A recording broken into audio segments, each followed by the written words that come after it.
फडणवीसांनी सांगितलं मी लांब राहून बाहेर राहून काम करीन, परंतु त्यांना दिल्लीवरून आदेश आला की नाही तुम्ही उपमुख्यमंत्री म्हणून काम करायचंय.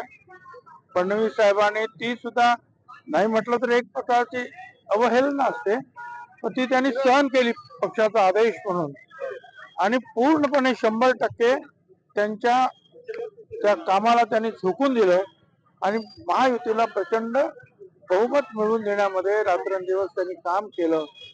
त्यामुळे बाकीचे प्रश्न जे आहेत हे आता इथे निर्माण होत नाही.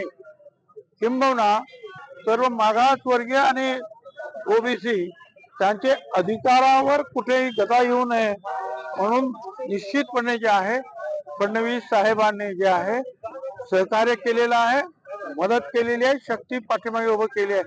म्हणून तर त्यांना जे आहेत काही लोक जे आहेत प्रचंड टार्गेट करतायत. आपण पाहिलं